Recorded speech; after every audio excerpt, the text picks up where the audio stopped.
Right. Happy Christmas, everyone.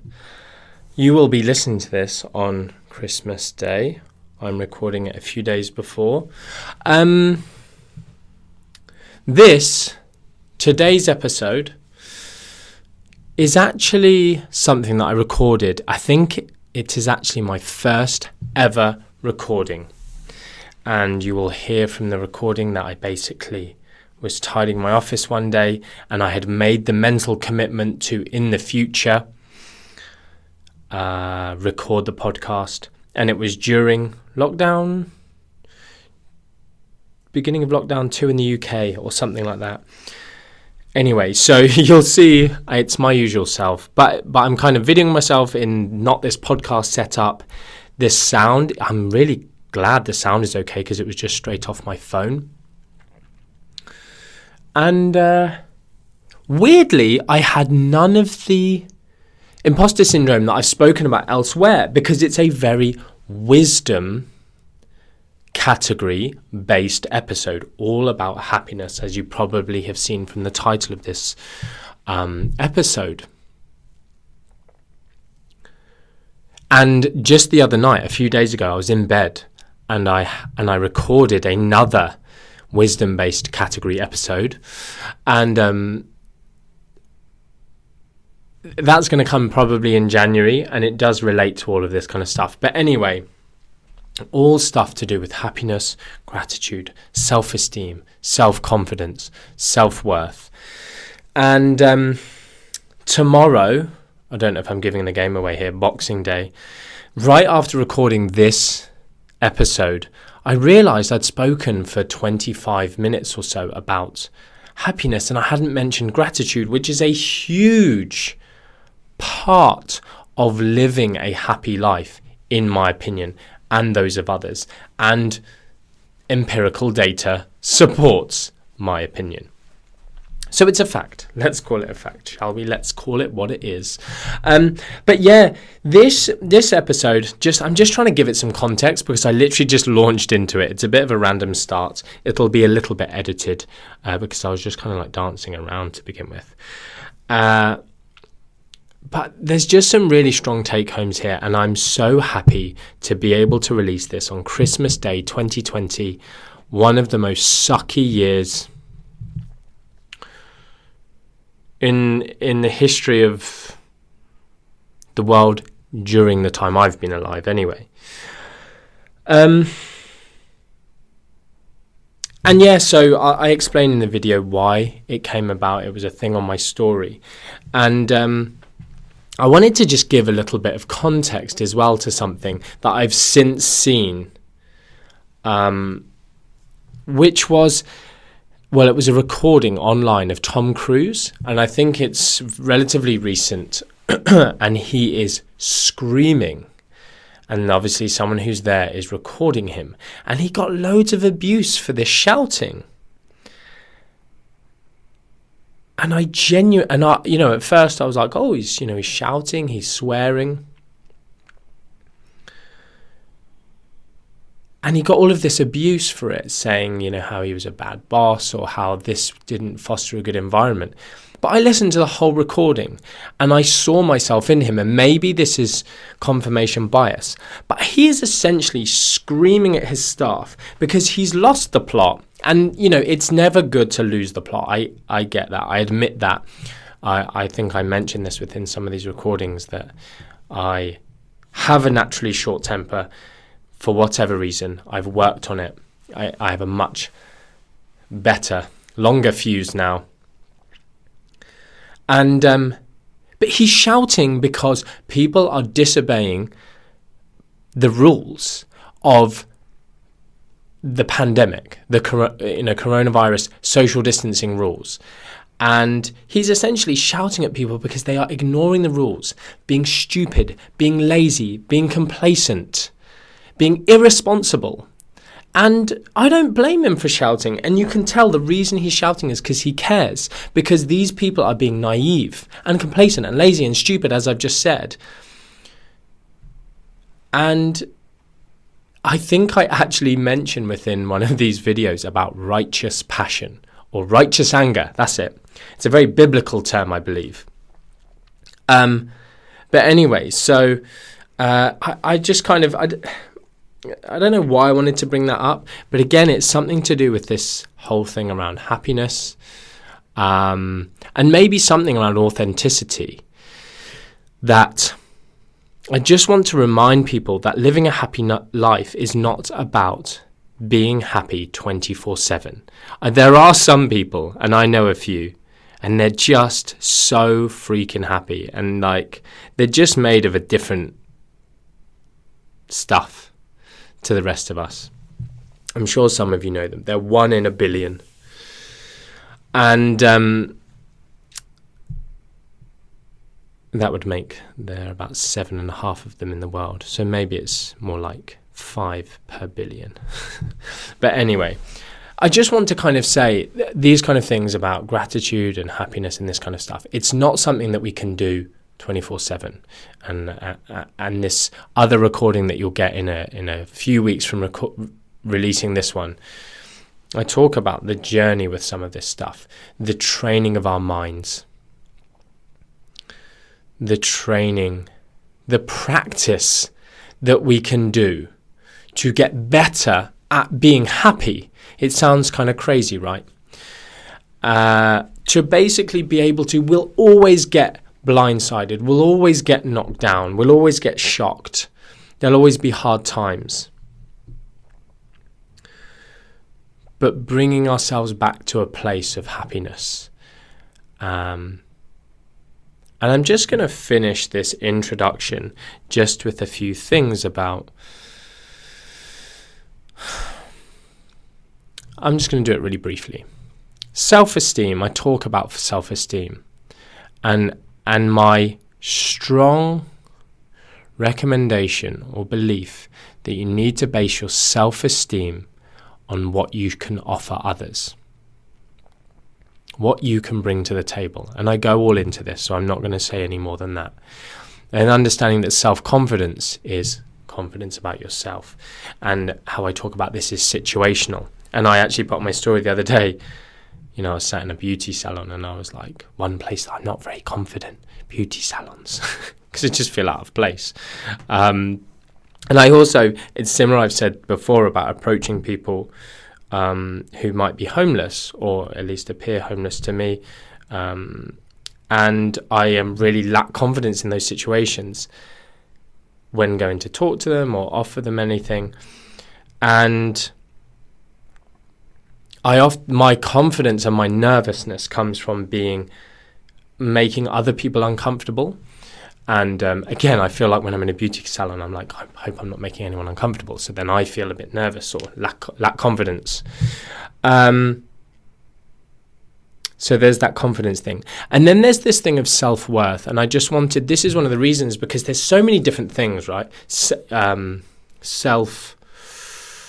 another one. Self-image is another one. There's so many different things. But then this thing of self-worth. And maybe I'll talk elsewhere about self-worth, because it's not something I talk about a great deal. Because I do prefer to focus on...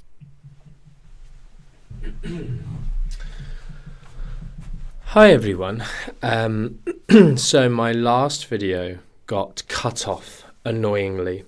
And if there's anything you should know about me, I hate second takes. But I'm going to do my best.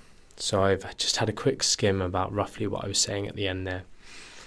I've actually taken a couple of hours in between. That's how much I hate doing second takes. Anyway. So sorry if I repeat anything. But essentially I was talking about self-worth. And I was coming to the climax. Don't you hate it when you get interrupted when it's about to, get to the climax? Haha. Some Christmas Day smut for you. On a very serious topic, self-worth. And it's funny as well, because basically I recorded the rest of what I'm about to say and didn't realise, so it cut off. And I said all of this amazing stuff and it got really deep, just how everyone likes it. And then it got cut off. And that's what frustrates me the most, because then this stuff is just all off the cuff, and then, I'm in a flow. Anyway, I've no idea where I'd gone with it. So we're starting again, really, on the self-worth stuff. But it's this final piece of the puzzle, and I just hope that this is a theme that's been coming through my content for 1 or 2, maybe 3 years quite strongly now, is the happiness stuff, the self-confidence stuff, the self-worth stuff, the don't ruin your life in the pursuit of fat loss stuff, the fact that fat loss won't make you happier, not ruining your relationship with food in the pursuit of physique goals. But self-worth is, to recap, self-esteem. There's different ways of viewing self-esteem, by the way. And self-esteem sometimes is a little bit, the way it's taught or written about is on the not arrogant spectrum, but it's more of the kind of ego. Yeah, that's a good way of putting it, on the ego spectrum. So, for instance, one writer described it. I don't know who, I don't know if they're famous, but I'm just recording it. And it was something to do with the analogy of, it's like having high self-esteem is like walking down the street, like you own it. Having high self-worth is walking down the street and not caring who owns it. However, I prefer to take a much more humble approach to self-esteem. Not myself, that's not a compliment to myself, calling myself humble. I think you should see it. You should view self-esteem with humility, as in, you don't own the street. It's just that everyone on that street, you have something to offer to them, so therefore you should have high self-esteem. And this is why I think I talk in places about. Well, I do. So listen, I think it may be this episode that I'm introducing. But high self-worth is just it's not caring who owns the street. The problem is very often people put their self-worth in things like their physique, their hair. I got a question in my question box today about when did you go bald and how did you deal with it? Any tips, this, that, and the other? So I'm going to, maybe I'll record a podcast on that. A midweek musing. You don't know what they are yet, but Martin's midweek musings are going to become a thing. They're supposed to be shorter midweek episodes, but the fact that tomorrow's episode was 3 minutes long and I did a 16-minute intro, you can see how I struggle to do things quickly. But a musing on going bald and how I dealt with it, and just the stuff around that, because maybe it'll help someone just chatting for 5 minutes, because on a 15-second Instagram story, how much can you really help someone? So self-worth, your hair, the way you look, your physique, your job, your career, your perception of your success, your house, your car. And all of these material or physical things, they're just a big issue. And maybe I'll talk about self-worth again. I don't know. The problem is I don't deem myself an expert on these things. I just read about them and ponder them. And that's what these wisdom podcasts are about. But your self-worth is massively intrinsic, but it has been put there by parents, by friends growing up, by relationships that you've been in. And the thing I want to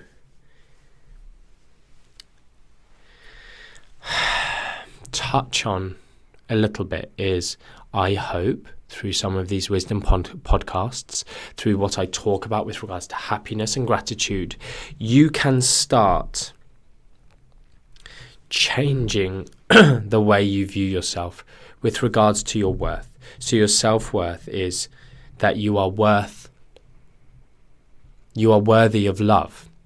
You are worthy of being listened to. You are worthy of being heard. You are worthy of people's time. You are worthy of being alive. And so what I hope through today's podcast on happiness is that you value your worth enough to start valuing your happiness. And that maybe in 2021, you can start valuing yourself enough to make some changes. Maybe changes that are very difficult in the first place, to people who reduce your self-worth, who criticize you, who make you feel not worthy. Those might be people you follow on the internet who don't even know who you are, but they might be people in your life, they might be friends, etc. I talk about in this podcast about happiness with regards to friendship groups, but there might be some stuff in there with regards to self-worth for you. Now, I don't know if in the beginning bit of this I talked about thoughts, feelings, behaviors and outcomes. And see, that's why I hate double takes. Because have I spoken about them? Should I talk about them again? But then I'm boring and then I'm repetitive. Although being repetitive sometimes is good when you're talking about speaking positivity into people's ears. What a pain. Anyway, in the podcast that I'll be releasing about stoicism, flipping heck. And see, I feel like I might have spoken about stoicism in this other one. What a mess this is. Happy Christmas, everyone. No, I'm joking. I should be talking about happiness. Anyway, this is quite a somber introduction into what becomes a very upbeat podcast episode. All about happiness and why I am generally just very happy in life. And how I really, really hope I can help you find some happiness in different ways. Ways that I failed previously and ways I'm succeeding consistently now in spite of many, many reasons to be unhappy.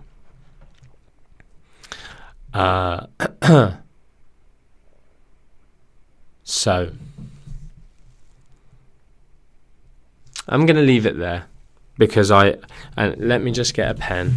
And I'm just going to write down about this, the thoughts to feelings, to behaviors, to outcomes. And we'll see. Maybe when Lucy or Katie or Olivia listens to this and does some time points for you, they can tell me if I've spoken at length about those things. I certainly speak about them a bit in the January release episode. It might be the first release in January. Maybe. First or second anyway. That would be about stoicism and that kind of stuff. Right. I love you all lots. I hope you have an absolutely fantastic Christmas and festive time. Or any time when you listen to this in the future, if someone has sent it to you in the future.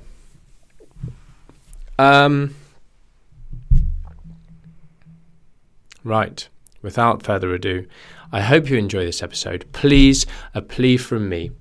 If you find it good, if you've got some time on Boxing Day or Christmas Day or any time during this festive period, do me two favours. One, leave a review on iTunes.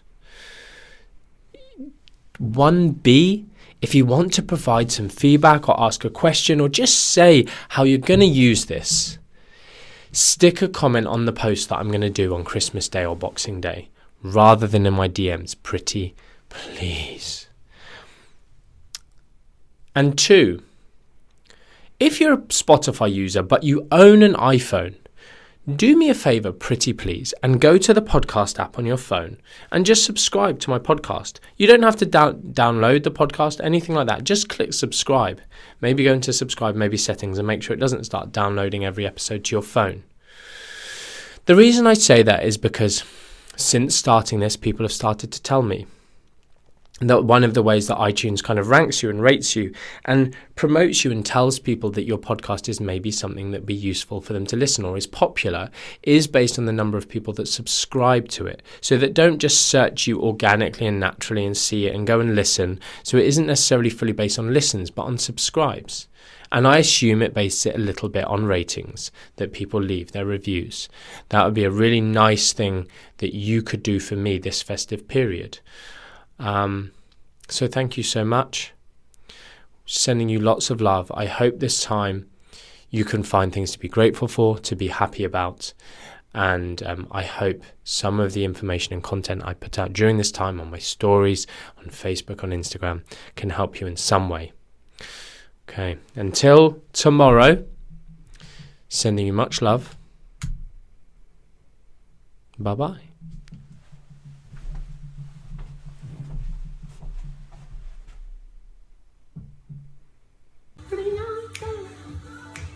So, prepare yourself for a supremely boring video. Probably not the best way to start a video. How shall I do it? What do all the marketers say? Punchy thing in the first 3 seconds. Right, first 3 seconds of the video. This is how... No, damn it, my song's finished. That was my happy song. Another happy song. I've got a great playlist on Spotify that'll probably make you happy. Anyway, this is a video about happiness. I put a question box up on my story that said, how do you perceive my online persona? Because someone said, what's the difference between your online persona and your real life persona? So I was like, well, that depends on how you perceive me online. And it's interesting. So it ended up just being a massive, what's the word? Oh, me fest. Everyone was saying such lovely things. Anyway, happiness. You seem so happy all the time, or you're so happy. You know, I perceive you as happy over and over again. And I try. Another thing lots of people said was transparent. I try to be super transparent online about the fact I'm not always happy. You must have seen me when I get angry. I also put on angriness, you know, like the babies annoy me. They don't really annoy me, they're amazing. People annoy me, charlatans annoy me. But that's not really unhappiness, that's more Angus, righteous anger. But happiness, people are like, oh, you're a great boss. My staff will tell you sometimes I shout, which I know probably seems slightly funny for some of you, like, you shouting, really? But shout, and I'm so angry. I get angry in real life. One of the worst things about me in previous relationships was my temper, which I think I learned from growing up, and it's been something I've genuinely had to work through a lot on making my short temper less of a massive issue in my life. But anyway, back to happiness. Happiness, how can you be happy? There's lots of rubbish people on the internet, and I hate fake people on this who are preaching happiness and aren't genuinely happy. They don't have their roots in happiness. They just try to project that, and they read books about it, and they post quotes, and they talk about happiness all the time, but they're not happy. And it makes me sad that they're not happy, but I hate it that they have to be fake about it, and really in a manipulative way. Happiness, the reason I think I'm genuinely happy is a few reasons, and a lot of it just comes with acceptance. Lots of people, and confidence. Confidence was the other thing. If you're confident, it does help with happiness. If you have high self-esteem, it does help with happiness. And lots of people said this about my confidence. Confidence is situational. And this is where I came back to acceptance. I accept I'm gonna screw up. I accept I'm gonna be wrong. Even about something I'm supremely confident about. Nutrition. When you come to the acceptance of, it's like the Dunning-Kruger. When you're up here and you think you know everything, but when you know more, your confidence comes down. But then when you realize that you don't know everything, it allows your confidence to speak on a subject, because you also talk with some humility. But happiness, in my opinion, comes from finding your purpose. And finding your purpose means you can always come back to that. And sometimes it will be a route of unhappiness because you feel like you're not fulfilling your purpose. The reason I think I come across as so happy, often in public places, speaking on stage, is because I am truly living the life that I think I'm meant to do. Talking to large groups. I was given given naturally an ability to speak in public, which I thrive upon, and I can do good, I can help others. I think we all have an inherent desire to help others. Some people probably get lost along the way. But again, when we're searching for happiness, I think that if you're feeling low, the best way to get yourself out of it is to help someone else. Sometimes there's no other way. You just cannot find happiness in your own life. I know some of the most unhappy times in my life is when I focused internally on myself. I've focused on some negatives of why aren't I getting what I deserve? Why aren't I getting the love that I deserve? Rather than giving love, for instance. It's a bit of a deep one. So finding your purpose is a huge one. And I understand that some of you watching this will feel like you haven't found your purpose. And I haven't got any huge, insightful, the answer to finding your purpose. But once you have, it gives you this unending happiness that is not consistent. You wake up some days with no motivation. You wake up some days unhappy, in a bad mood. Even when you are fulfilling your purpose. I would just say this. My purpose, I think, is to go out there and help people. I love nutrition. I love public speaking. I feel like it's probably one of the reasons that lockdown eventually killed me off. It was horrible and it really broke me. 3-4 weeks into lockdown, I was like, oh, I'm owning this. This is class. I'm using my creativity. I was doing some funny stories. It was funny. I was taking the challenges in my path of staff and remote working, which I hate because I like people, but eventually it just broke me. And again, lots of unhappiness will be when you are not moving towards your goals. You're moving backwards. You feel like you're backpedaling. But again, some of it comes with acceptance. Understanding hard times are there to help you grow. Understanding that not going anywhere is sometimes okay. That's this, I've seen lots of people talk about this in a great way about fat loss. Understanding that maintaining is sometimes excellent. Maintaining is a positive. So yeah, happiness, helping others, making that a goal, I think can help everyone. Finding your purpose, I think is hugely, hugely, hugely beneficial because you wake up with purpose. You know, what's the meaning of life? What's my purpose here on the planet? If you're constantly asking yourself that question, it will hurt. And loneliness will feel worse because you feel lonely and what's the point? I've been there. But when you truly feel like you're living out your purpose, and this is why I tell M&U students to define success for you, because I struggled for a long time. Even, just struggled to quite get that deep fulfillment of happiness because I was achieving. I was successful in other people's eyes. I was happy day to day. I had pleasure and I had happiness. That's another cool thing to make sure you know what the definitions of those are. The difference between,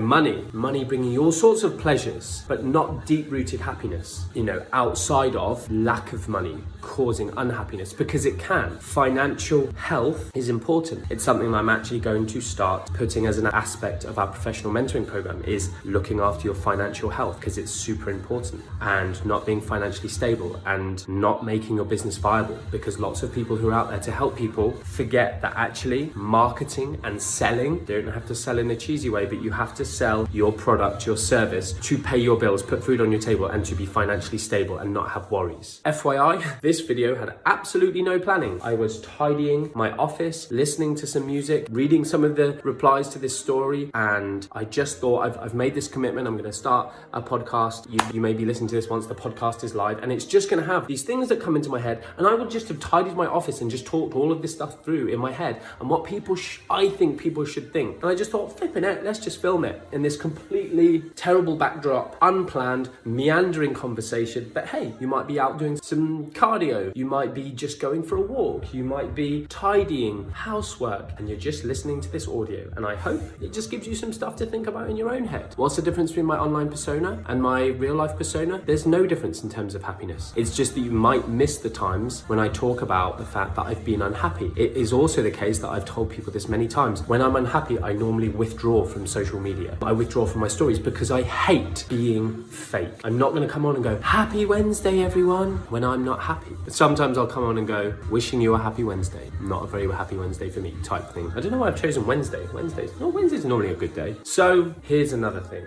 Happiness comes from deep and meaningful relationships. And when you exist too much online, it screws that. When you exist too much in your business, it screws that again. I don't think I've ever existed too much online, maybe a little bit, but definitely too much within my business. Again, my business brought me so much happiness. My staff brought me so much happiness. Some of the times when we've had some really bad eggs within the business, and believe it or not, people think I'm cutthroat, people think I'm so confident. I'm going to do a video on confidence, I think. I don't like confrontation, and I don't like firing people people, and many times there's been at least 4 instances in the last 5 to 8 years where I've known someone needed to be fired and I haven't been able to do it. And it's caused a horrible period of months because they were so bad in the business and they were bringing everyone else down. And they essentially, just started to feel uncomfortable, and they knew they didn't belong, and they ended up handing their notices in. And it was like a celebration when they did. But when things are good in the business, it's brought me life. And I think the parallel of that in your life is sometimes you'll have people bringing you down and you just need to let them go from your life. That I can talk about that with some friendships I've had. I've had some friends who were just super, super negative. One of the worst times in my life, I had some friends who were friends, acquaintances, not like in real life friends, they were online friends, but we became close, we met up in person. But all they ever did was moan, and they were just horrible about other people in the industry, but just horrible for horrible sake. Not calling out information, just bitching, and also telling me stories about stuff that was being said behind my back that I didn't need or care for. And it was kind of like, haha, oh, what an idiot, can't believe they said that. But over time, it just grinds you down. Gossip sucks. And here's another thing about happiness. You need to learn to not care so much about what other people think. You need to learn that people will not view you in the way you want. I need to learn this more and more and more, that people will think the wrong thing about you. This question box, obviously people are mostly writing all the nice stuff. There's only been nice things so far, but people will take you the wrong way. I know there are people who I grate on, which I hate. It does hurt my feelings. I'm like, why? They think that I'm fake. I'm like, oh my goodness, it's crazy. But you need to care less about other people's opinions. And sometimes that's rooted in needing other people's affirmation. And this is when I talk about your purpose. If you are moving towards your purpose, if you know you are doing what's right in your heart, it is nice to get praise. It's nice to get compliments. I really, really love when people get me and see what I'm about, but they don't just go, great nutrition course. It's meaningless to me. But when they see truly what's behind that course and the ethos of it and the lifeblood of it, it does. I like it. But I don't need that to make me happy, because I know my purpose and I know that I'm doing right by what I want to do. I'm being true to myself, essentially. So if you are true to yourself, you don't overvalue other people's affirmation and praise. You don't need other people to accept what you're doing. You feel right in yourself and what you're doing. And you have 1 or 2 or 3 people who really get it with you and walk the journey with you, because no man is an island. You do. And that's why loneliness is horrible, and why isolation is a sickeningly horrible thing in the time of recording this in the world pandemic, global pandemic. Isolation is one of the most horrible things, especially happening to inmates, people in prison. I don't know if that's a PC term, sorry if it's not, but it's just the title of an article I read. To the elderly particularly, many times people who lived alone. So having people that can walk that journey with you, really getting them invested in the highs and the lows of it, having someone that truly cares, it really helps with happiness. People online don't truly care. You need to realize that.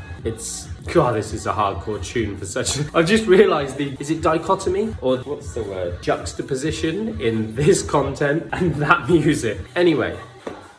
Sleep. This is what I'm going to end on. Something physiological. Flipping sleep. Get your sleep right. And alcohol. Sleep and alcohol and drugs. For those of you all 3 of those things are so interlinked. And people will be like, oh, I had a heavy weekend of partying. I need to stop drinking. I feel like that. Sometimes, it's not just a single drink that's going to do it. And as well, people think, oh, I have a drink before bed and it helps me sleep. It lessens the quality of that sleep, so you don't get such good sleep. You need to, and that sounds like it's probably not a good way of putting things. I would suggest you consider getting to a place where you don't need any aids to help you sleep. For those of you who need them, for those of you who are going through really hard times, you have anxiety, you need them. And this isn't me telling you to stop taking medications, but also consider this. There are some very, very poor doctors out there who don't talk about the fact that you can taper off many, many medications. Antidepressants being a huge one that I find sickening, that we don't have malpractice suits over the fact that people aren't taught that there are ways to wean themselves off antidepressants. And antidepressants can be super helpful for some people, but they are not something that everyone needs to live with the rest of their life. Like if you've had thyroid cancer and you've had your thyroid removed, you have to take medication for the rest of your life, and it will be super helpful and it will give you life back. But antidepressants are not the same for everyone. But anyway, sleep, prioritize it. Lots of people, I don't know why I feel this way. I don't know why I just can't can't feel happiness. I don't know why I'm so lackluster. Sleep. Get more flipping sleep.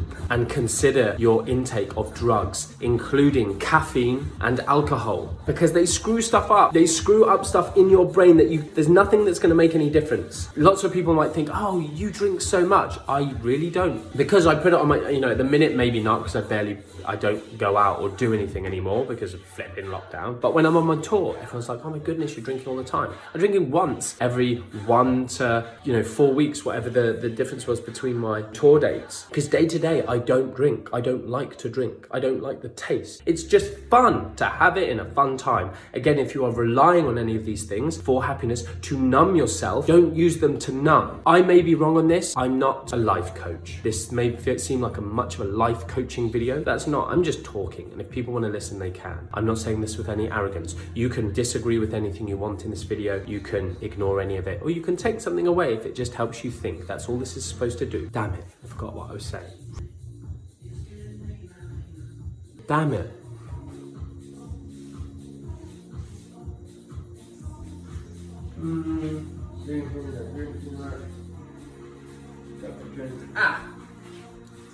Think I was saying, flipping it, that you shouldn't drink to numb, deal with your problems, etc. Again, finding happiness. Oh yeah, that was it. Here we go.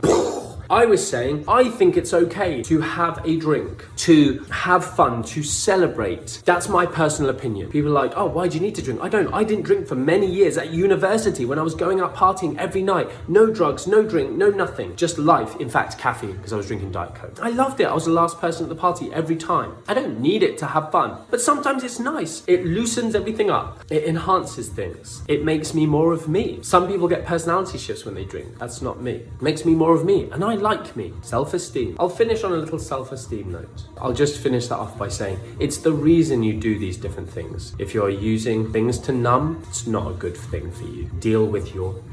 I don't know how that's going to come across on the podcast when you can't see me mouthing swear words. But anyway, you get the point. Final thing, self-esteem. Where does self-esteem come from? Self-esteem is not arrogance. It's not overconfidence. Having high self-esteem is not how great you are. That's a key thing to understand. Your self-esteem doesn't have to be how great you are, how rich you are, how good looking you are, how great your body is, how funny you are. Self-esteem comes from how much you can help others. At least that's what it should come from. Deep meaning, a belief in yourself of your self-esteem comes from how much can you do for others. The reason I have such high self-esteem, one of my quite close friends, she said to me, I don't believe you have super high self-esteem. I don't think anyone really has. I don't think that's true. This was someone who knew me quite well. And I was like, wow, that's so funny. And she said, it's nothing to do with you. I don't think you're fake. I don't think you're making it up. I just don't think anyone's self-esteem can be that high. And I was like, that's so funny because it's true. Because my self-esteem and how I think you should view your self-esteem is how much you can help others. And start realizing how much you can help others. Well, I'm not rich, Martin, so I can't give to charity. Okay, one, you can give to charity. Probably. If you're listening to this on an electronic device, anything, the 10% option. Can you have anything less? Because to someone, giving them 50p or £1 will make a difference somewhere in the world. But two,